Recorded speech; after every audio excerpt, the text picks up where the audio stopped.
Right, morning, welcome. Wisdom's Chats UK edition. This morning we are talking communities and things associated with communities. Lee, so you better just, being the community-minded person amongst us now, well, we all are, some way or another. But where are we heading with this one this morning? Yeah, so this was prompted from last week's session where Edward was telling us about Cornwall and then spoke about his tree project in Camborne. And it just made me think about the various community projects that people have been involved in. I'm hoping, Trevor, you will speak about your security project at Lone Hill. That's the one that I'm thinking about. There may be others that you want to talk about. But for me, it was just a question and I guess just a thinking around how we are drawn, you know, that we can live our lives, right? We can, there's the hamster wheel or the you know, the rushing train that you're on, that you know, you go to university, you at school, university, married, children, work, blah, blah, blah, blah, blah, and you're on this, you know, fast train. And yet there's something in us that's drawn to give back, to draw around a community where there's a need. And that community, I mean, for Edward, I mean, it's the environment, and you keep, you know, focus on that. But of course, that's also, so there's different needs, different requirements, different thinking, but it's all about how do I contribute? How do I make a difference? How do I ensure that I'm leaving something significant that's not just part of the run of the mill? And I think in my own life, I've done big things and little things. And I think in South Africa, especially, I think you cannot live in this country without being constantly aware of need.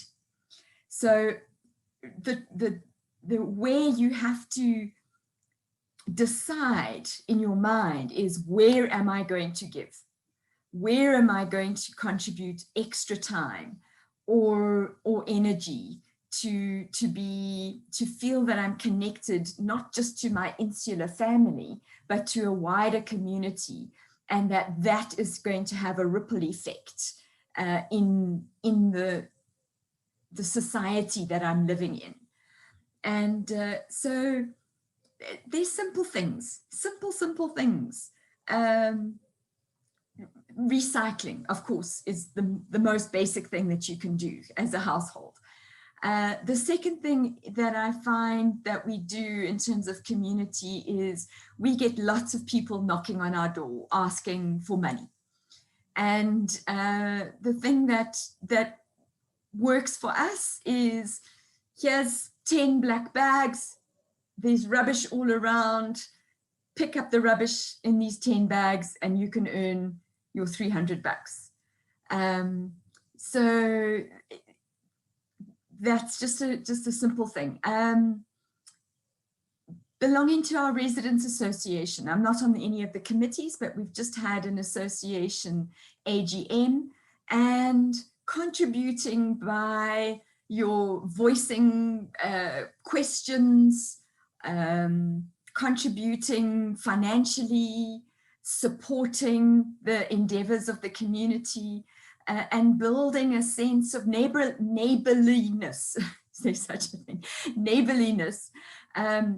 Just getting to know your neighbors, understanding who they are, connecting with them, building relationships. Our neighbor next door just had a baby, and so taking some meals across. So things like that. And then, of course, there's the projects. One of the big projects I'm working on is entrepreneurship in the townships.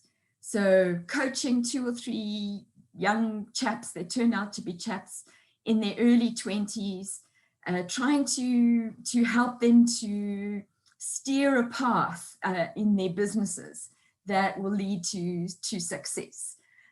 So what does that do? I'm hoping these are little drops in the ocean in those areas that, one, is setting a role model. Two, it does make me feel good, like I am making a difference, as small as it may be.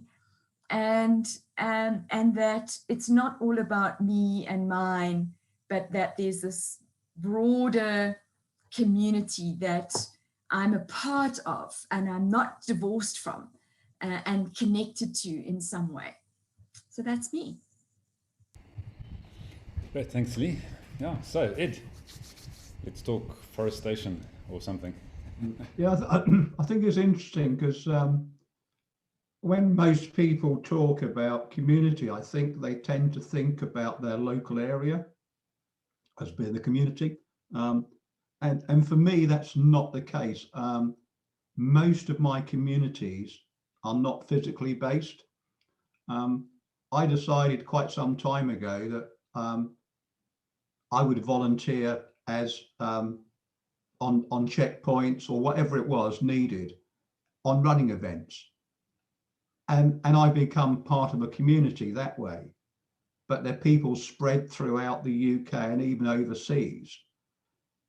And it surprises me that a lot more people don't do that. They just turn up to the race, disappear. They're a bit like a butterfly that lands on a flower, then disappears. And I found it really enriching being part of that community.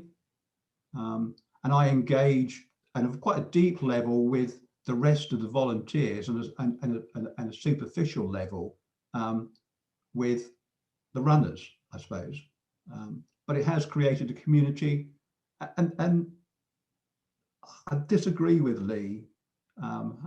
This is becoming a bit of a habit about leaving a significant effect, because I think a lot of people don't do it for that reason. And Trevor knows about the guy in Camborne that runs the food bank because he watched the Netflix thing. And he just does it. And well, his wife did it before she died. They just did it because they wanted to help. And I don't think they worry at all about leaving something significant. They just want to help in the here and now. And I'm also a member of other communities. There's a lady I met through trail running. She's a bit like a Tigger. She bounces all over the place. She used to be the editor of a trail running magazine, but she decided to work for herself, and she set up this business around YouTube, Wild Ginger Films, because she's got ginger hair. And she kind of gets her income by people being patrons. So I subscribe and I pay, I think, £10 a month. And it's created a nice little community, and we meet on Facebook and we have Facebook Live events. She kind of runs special promotions for us, special talks for us. It's a nice little community, but it's not helping anyone. It's just, well, I suppose it helps Claire in a way because it gives her some money. But it's just nice to be a group of people talking about running, talking about trail running, supporting her in her adventure. And then I think about my ex-wife, because Lee mentioned divorce. So that hit a nerve. She was talking about being divorced from something. I'm talking about being divorced from a person. My ex-wife was very much part of the community.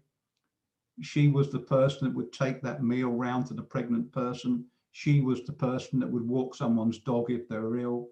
She was on the parish council.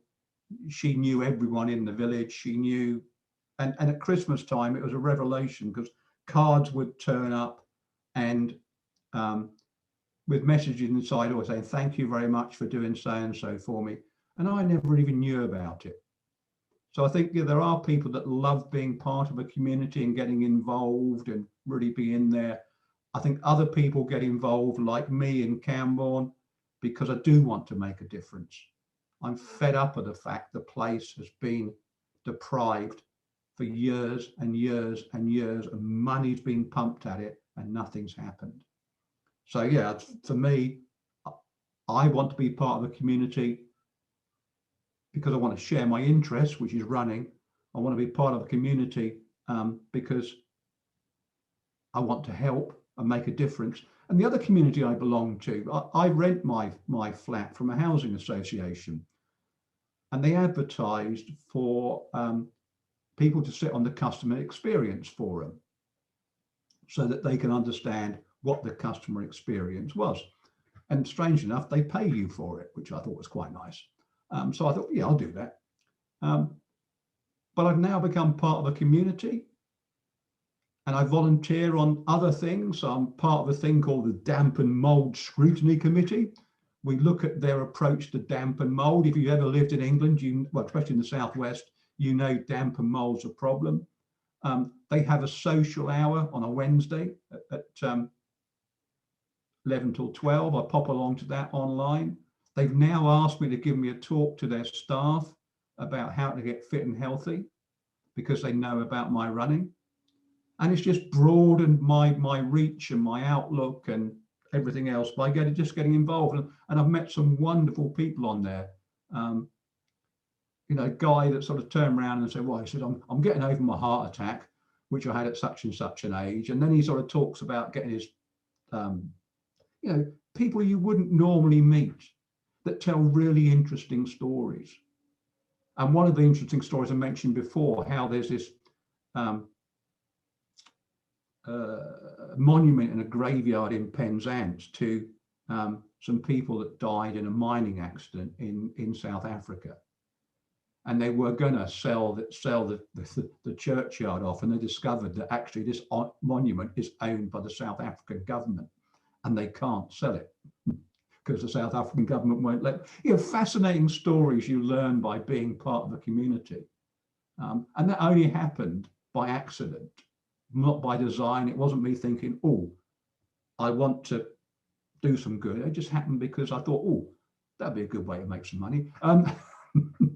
And then it kind of snowballed, and yeah, so that's my ramble over. So I think, yeah, communities can be anywhere. I think you can be part of one for a whole variety of reasons. And I think communities only work because a few people get involved and want to do something. And that's, yeah, that's me finished. Great, thanks, Ed. Yeah, so Trevor has just had to change his perspective of you completely because you said you like making money. He thought you hated it. So Trevor, over to you. Now, listen, I know that we're influencing in the correct direction with the Ed here. So maybe Camborne Forest will get off the ground and we'll put a toll booth in front there so that the G7 people have got to put a check as they come through to the Camborne Forest. Yeah, but we'll get Ed slowly but surely. Right, so you know what? Conflicted, that's what I am. I just have to take my hat off to volunteers. People who volunteer, and Ed used the phrase making a difference, who genuinely volunteer to make a difference in the lives of people who don't have what they have. Man, there's no way that I can walk in the shoes specifically of people that I see looking to make a difference in the lives of people when it comes to food requirements. And I mean, Ed talks of that family that we saw on that program, a most incredible family. The wife had just passed away, and the husband was about to bury her that night the next day, and he was still there in this food library, or whatever you actually call it, a warehouse, where he was distributing food to people that had lost their jobs due to COVID, and probably because of the area not offering job opportunities and that sort of thing. And by the way, I watched the second part of that program over the weekend, and I was blown away by the guy who was introducing badges, for goodness sake. And just to see this bunch of volunteers behind the badger introduction program and what that was going to do for the environment just by introducing one badger. I think was it a badger or a beaver? Beaver. It was beaver. It was a beaver. beaver, yes, not a badger, a beaver, and what it was doing to create dams and how important they were to the infrastructure. But volunteers, you know, I just have to take my hat. We look around here in our Johannesburg area, and we see people. I have people down the road here. We have homeless people down the road, and every single morning there are people that are distributing hot coffee, hot drinks, bread, things for these people to eat every single morning, no matter how cold it is. And look at me at the moment. I'm sitting behind my blankie, but they're out there distributing. And obviously we've been around and done our own things. And I'm sure I'm going to leave Ivan to talk about things that we did for years in Soweto. And I mean, that's famous in a UK context of what happens in townships like that. But it's not the only township. But listen, I've got a view because Lee referred to me doing something in my own community area. Well, just a bit of background. We had a residential association here with about 3,000 homes at the time, which has now grown to well over 6,000 odd individual homes. And there was a residents association that was not doing much. And in fact, it was technically insolvent. And we were at a particularly troubling time in South Africa. This must have been about the turn of the century, around 2000, the year 2000, where people were running amok in the streets with AK-47s. I mean, it's unbelievable. So anyone walking down the street stood a chance of having their handbag stolen. And if they, especially ladies, I mean, this is a normal suburb, or what it was a normal suburb, but people were getting used to this new democracy that was on the go, and how people were experience what they wanted life to be. And we had people jumping out of taxis with AK-47s, running down with guns. And we were at one point, we were getting someone shot just almost on a daily basis, or shots ringing out on a daily basis, losing about 2 or 3 people a month. And our residents association was sitting back and doing nothing about it. And so it just so happened that my neighbor then, after a couple of serious incidents started getting closer and closer to where I live, my neighbor got taken out by an AK-47 attack. He took 7 AK-47 bullets to the body. I happened to pick up the pieces, and I lost my cool. And you don't want to upset me, some people will know. And within, I then went across to the Residents Association and asked them, hey, look, security is a problem. I spoke to the person who was in charge of the security side of things, and he said, well, what do you want us to do about it? We got no money in this, you know, there's no money around, people are not supporting us and all that sort of thing.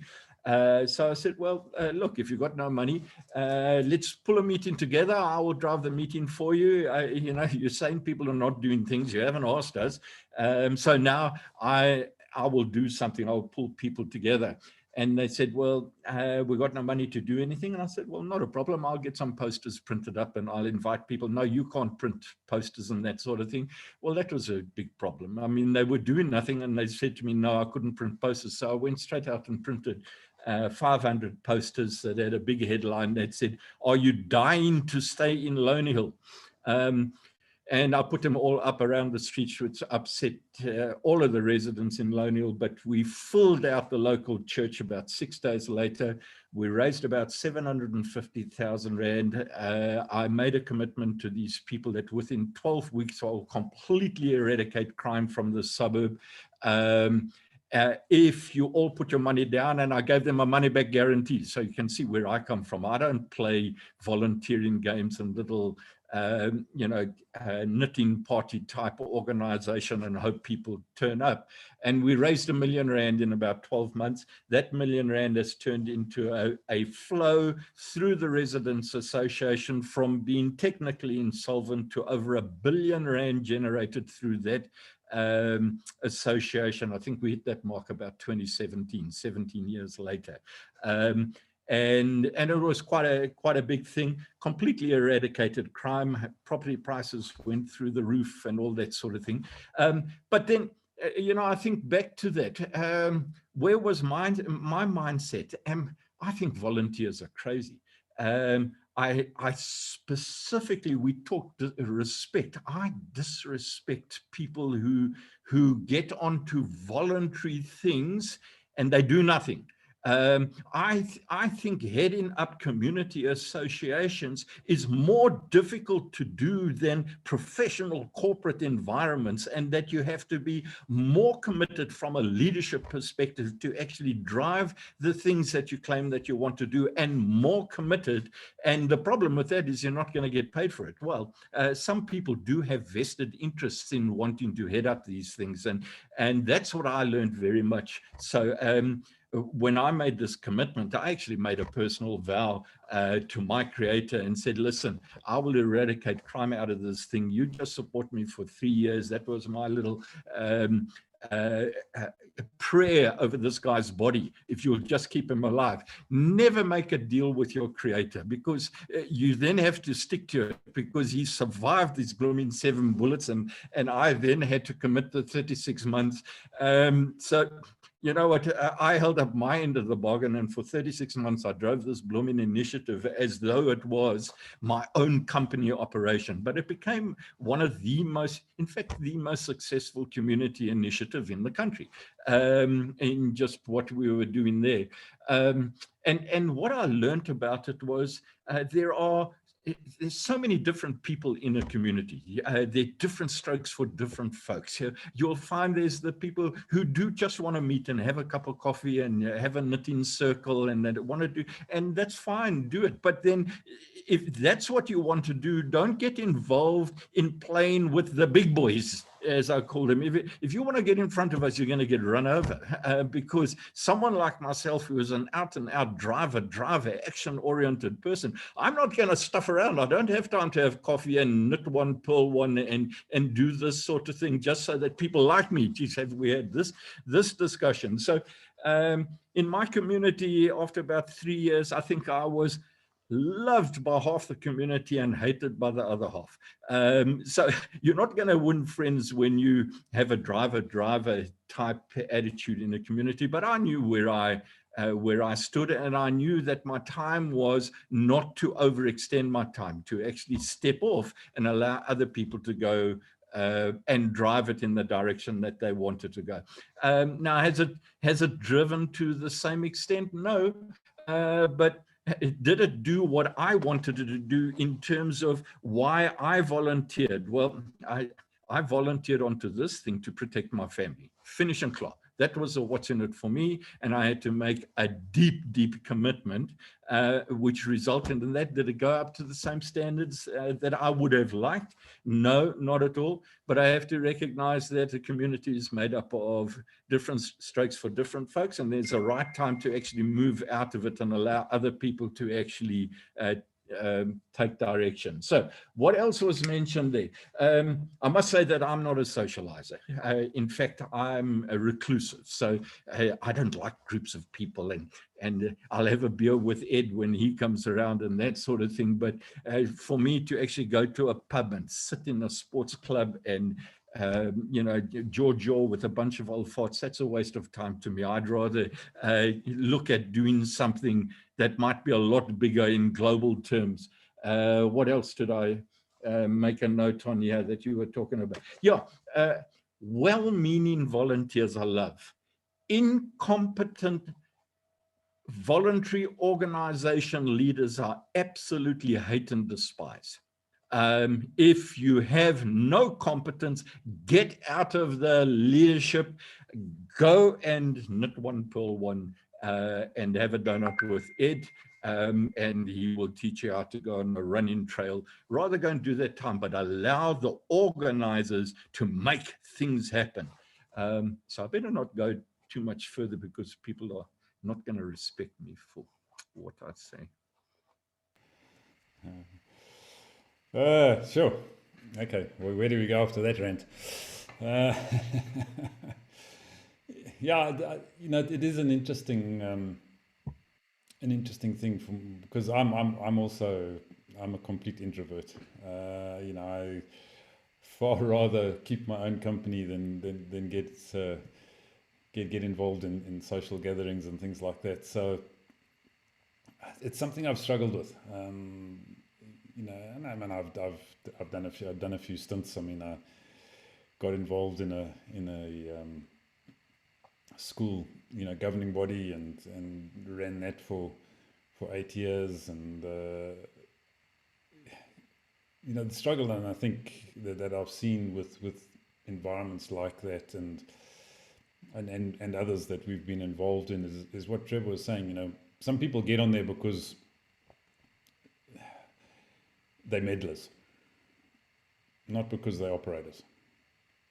They want to meddle. They want to have their say, but they want someone else to do the work. So it becomes very frustrating when you're dealing with a bunch of volunteers, because you've got no real recourse with them. You can't refuse to pay them. You can't fire them. And they think they're there because they've got they're justified by being there. And it makes those kind of organizations extremely difficult to be effective. And that was one of the biggest challenges that I found there is, how do you be effective when you're working with a bunch of volunteers? And they have to be seriously committed if you are going to be effective. And in my experience, and I know there are organizations that people are seriously committed. I mean, I just think of someone like Greenpeace, for example. Those guys are seriously committed. But in smaller sort of community-based things, often I think it's a real struggle. People are there because either they've been press ganged into being there, or as I say, they're meddlers and not doers. So yeah, it's a challenging environment.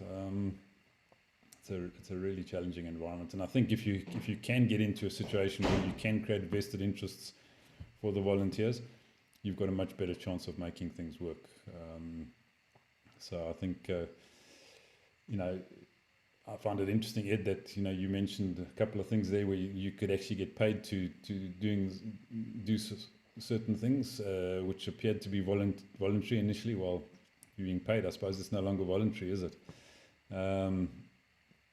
It becomes a job almost. So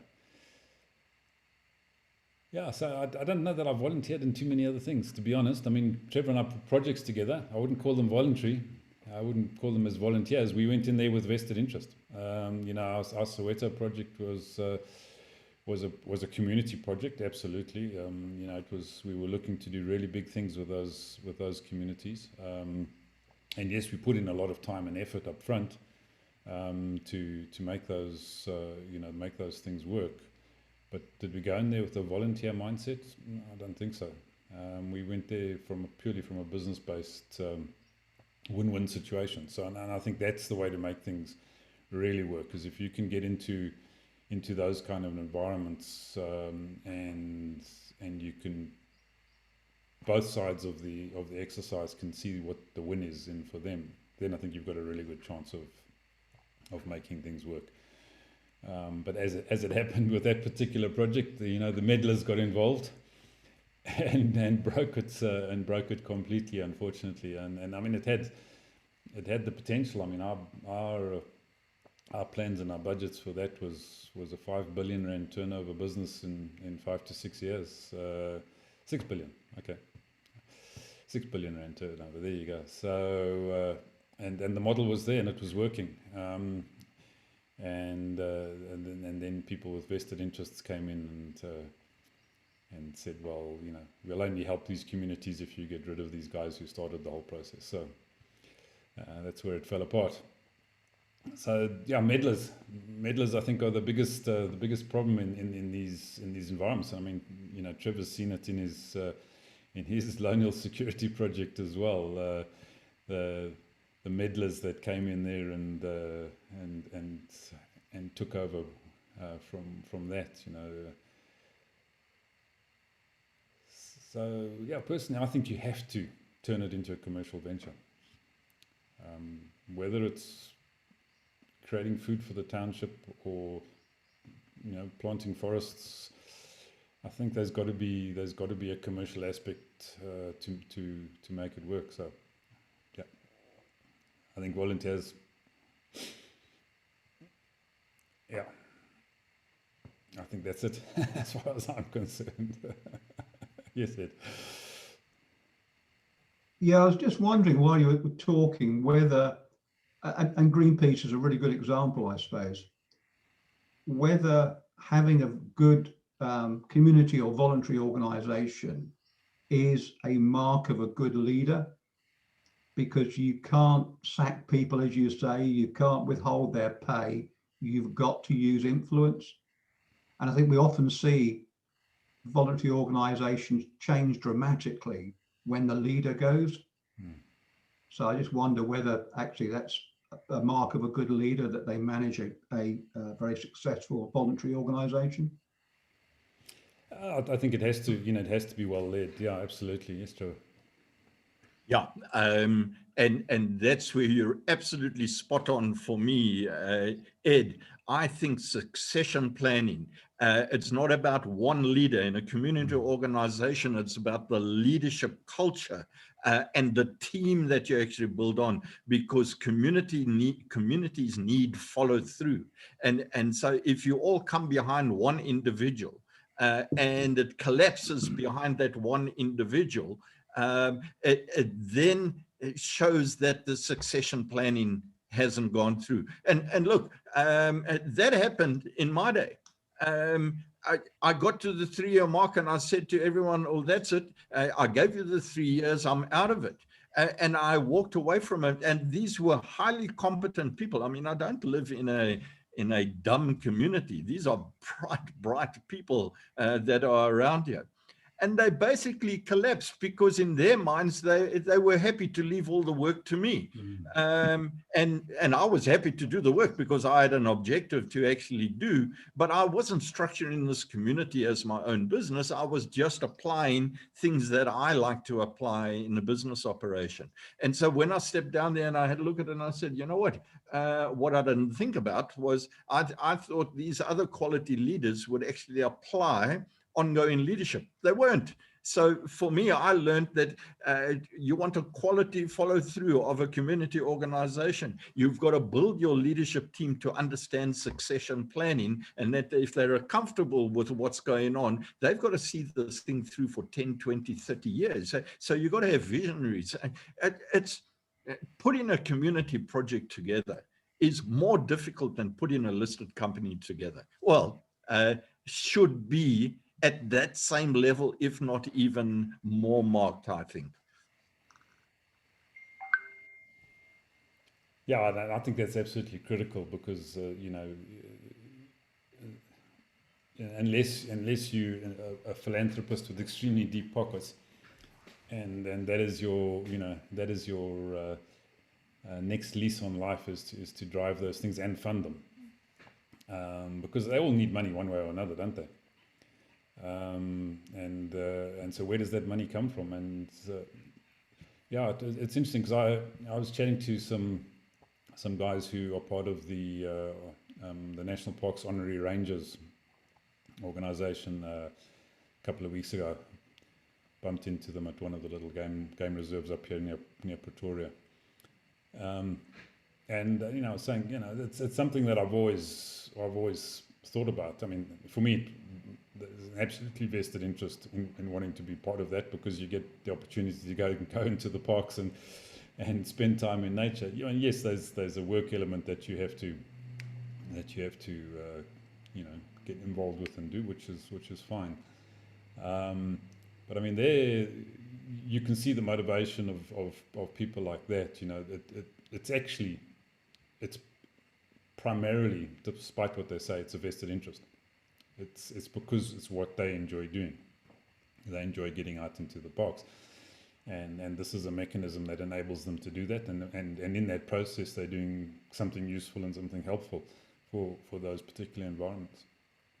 You know, too often, what we've seen in the last 20 odd years that Trevor and I have worked together, people are putting organizations together that appear to have a community interest at heart, but in fact all these people really are doing are looking for someone to fund their survival.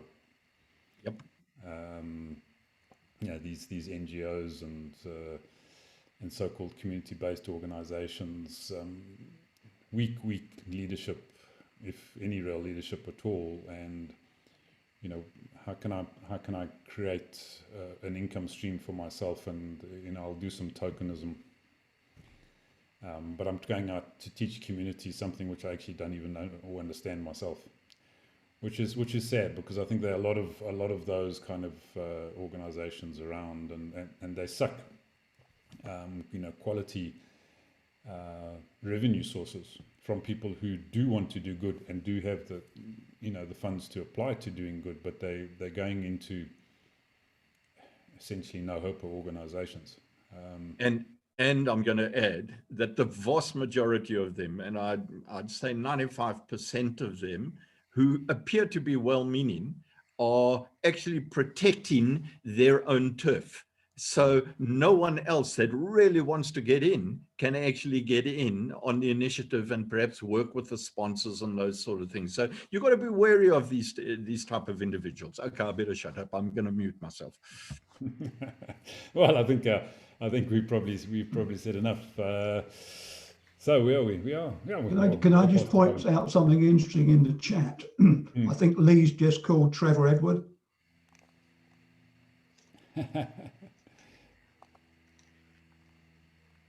Yeah, there you go. So I knew you two were one of the same. Yeah, it's because that's the power of assumption. I thought you'd gone on a squirrel hunt, Edward. Sorry about that. I do want to just end on a positive note, though, in terms of volunteering, because I think one of the best run volunteer organizations in recent history is the Park Run.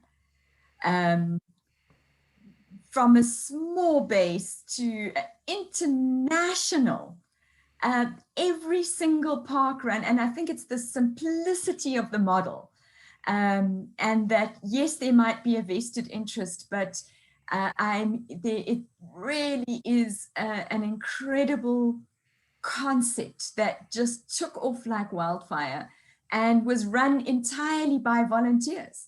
And it got to the point where I ran at the Delta Park, which is sort of a felt area close by here. And there were so many volunteers that we literally had to take turns. The person in charge of the volunteer sort of camp, you know, he would say, oh, no, you volunteer too often now. We need to bring in some fresh blood. And I know that's not the case with other park runs that might have been a bit short volunteers, but it was a great example of a brilliant enterprise that was run by volunteers. Yeah, so I just wanted to end on that. So, sorry, before Ivan, sorry. Edward, am I right that you are not going to be joining us for the next week? You are right, yes. Today is my last day until next Thursday. So we will miss you, but we also want to say happy birthday. Thank you. Am I right, Saturday? It is indeed, yes. Wow. Congratulations. Celebrate in style. I hope you have an extra special vegan cake on your birthday. And I'm meeting my I'm coming off the moor to meet my two daughters in a pub, and we're going to have a meal together. Oh, fantastic. Oh, good. We'll celebrate and enjoy, and we'll hear all the stories of the moor and the birthday when you get back. Thank you. Great, excellent. Yeah, have a great week, Ed. Sure it'll be good out there in the moors and you're away from all these people and having to talk and volunteer and do things. Good. All right. What are we gonna talk about next week? Don't know. All right. We'll come. Yeah, we'll no, come Can up we with it. talk about leadership, Trevor? No, let's talk. No. Let's talk about Ed. Because he's away. He's away. We can talk about it. No All right. telling. We'll record it, but we won't tell Ed. So leadership it is. Okay. All right. Good. Okay. Fantastic. If we don't see you, but later, Ed, have a great one and hope see you when you get back. Cheers. All right.